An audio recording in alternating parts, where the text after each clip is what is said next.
Serambi Islami, semua ada di sini. Kajian Islami, buat bekal nanti.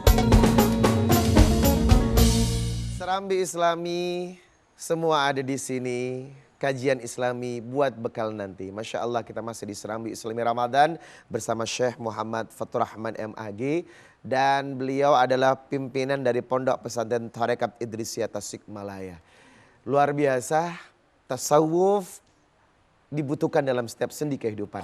Karena itu adalah ruh, termasuk orang yang membaca Al-Quran tanpa melibatkan hati, tanpa melibatkan ruh, maka semua nothing akan sia-sia. Baik, di segmen ini kami kembalikan untuk memberikan 2 pertanyaan yang akan dijawab oleh Syekh. Silakan, pertanyaan pertama, silakan Mbak. Boleh berdiri, sebutkan namanya. Assalamualaikum warahmatullahi wabarakatuh. Waalaikumsalam warahmatullahi wabarakatuh. Nama saya Ali Harto. Mohon izin untuk bertanya, Syekh. Ya, silahkan Pak. Dalam suatu hadis disebutkan bahwa ahlullah adalah salah satunya adalah ahlul Quran. Masya Allah. Nah, seperti apa yang dimaksud dengan ahlul Quran itu? Mohon penjelasannya, Syekh. Terima kasih. Wassalamualaikum warahmatullahi wabarakatuh. Waalaikumsalam. Ini merinding ya, Syekh? Ya. Ahlullah, ahlul Quran, ahlullah. Nah, bagaimana disebut ahlullah, keluarga Allah ini, Syekh? Ini jamaah sekalian, Allah ini kalau bahasa kita nggak tanggung kalau sudah memuliakan orang yang takwa, yang taat. Allahu Akbar. Makanya para malaikat membuat iri dan cemburu. Insya Allah. Al-Quranul Karim ya, dibaca, dipahami dengan baik menjadi ahlullah. Kenapa Al-Quran itu kalamullah? Adalah firman-Nya Allah Subhanahu wa Ta'ala. Menjadi ahli Allah itu satu bentuk tasyrifan, memuliakan hamba-hambanya. Contoh misalnya, Ka'bah disebut Baitullah. Ka'bah disebut Baitullah, masjid disebut Baitullah. Seolah-olah Allah itu punya rumah. Tetapi maknanya di situ adalah Allah memuliakan Ka'bah, Allah memuliakan masjid supaya orang yang beriman tertarik untuk apa? Untuk memakmurkannya. Begitu juga Allah mengakui yang benar-benar memahami Al-Quran, membaca Quran, hidup dengan bimbingan Quranul Karim, maka sebagai ahlinya. Ini adalah untuk memuliakan sekaligus untuk membangkitkan kesadaran kita. Masya Allah. Indah kalau hidup kita bersama Al-Quran, semua kebijakan hidup kita dengan Quran, dari yang bersifat pribadi, kemasyarakatan, berbangsa dan bernegara, hidup dengan naungan Al-Quranul Karim. Allahu Akbar, Allahu Akbar. Kapan ya, Syekh?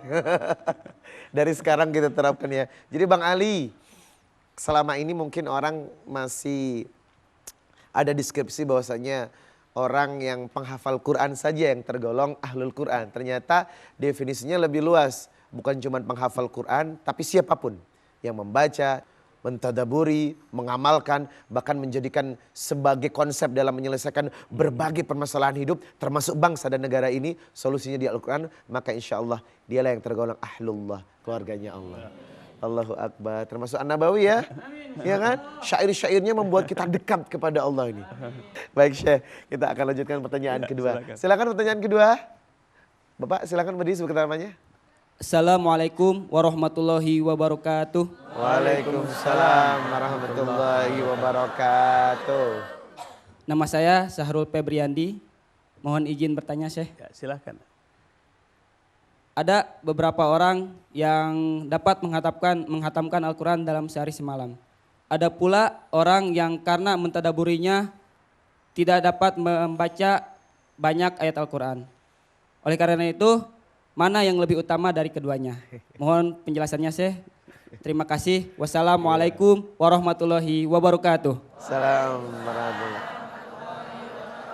Ini masalah kebanyakan. SKS, sistem kebut semalam. Ya, ada yang bacanya betul-betul berpatokan kepada banyaknya khatam, ada yang pelan-pelan aja lah. Yang penting kita dapat mentadaburinya. Nah, Syekh, mana yang lebih baik? Ini ada dua kubu nih.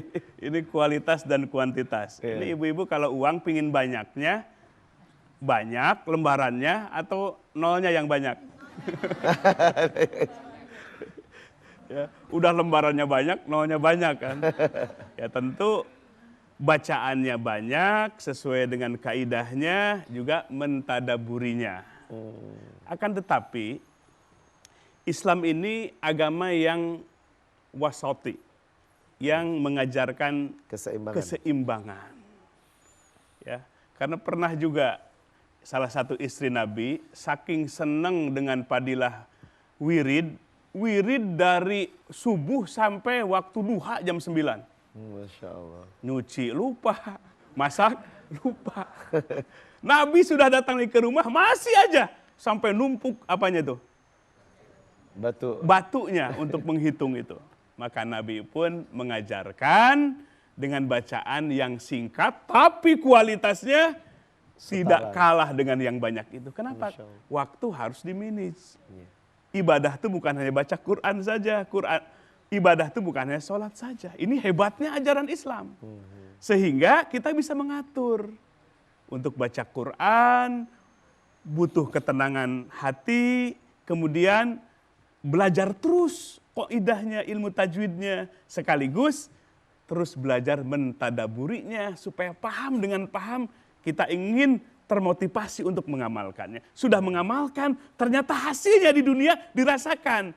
Baru kita akan terus bergerak secara istiqomah. Nah, jadi kuantitas penting, kualitas penting. Bacaan banyak bagus, mentadaburinya pun bagus. Tetapi Al-Quran, ajaran kita, ajaran yang harus memperhatikan semua aspek. Masya Allah. Jadi aturlah waktu dengan sebaik, tapi jangan sampai tadi kalau baca medsos 5 jam, baca Quran baru 5 menit sudah pegel. Baik, Masya Allah. Jadi kualitas dan kuantitas tetap dijaga keseimbangannya. Syekh, kita sudah bisa mengambil teladan Quran dan Ramadan. Nah, bagaimana hubungan antara Quran dengan memanage keluarga, Syekh?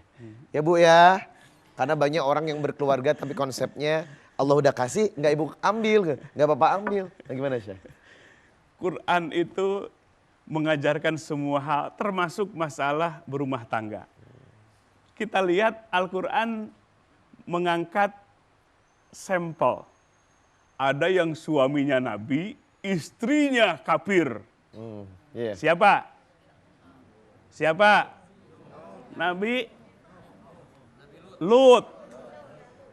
Artinya ini pelajar, Nabi Lut saja sabar. Begitu juga istrinya solehah, suaminya Fir'aun. Siapa namanya wanita solehah itu? Siti Asia. Quran banyak contoh. Bahkan sampel langsung figur. Termasuk membimbing bagaimana rumah tangga itu supaya sakinah, mawaddah, warohmah. Udah tenang, membuat ketenangan. Hadirnya suami tenang, hadirnya istri tenang, bahkan dikaruniai anak tenang. Kemudian juga memberikan keberkahan hidup. Makanya ada doanya ya Bu ya, pasti Ibu Bapak hafal. Rabbana hablana min azwajina wa dzurriyyatina qurrata a'yun waj'alna lil muttaqina. Masya Allah, pemirsa TVRI dimanapun Anda berada, jangan kemana-mana. Setelah yang satu ini kami akan kembali tetap di Serambi Islami Ramadan.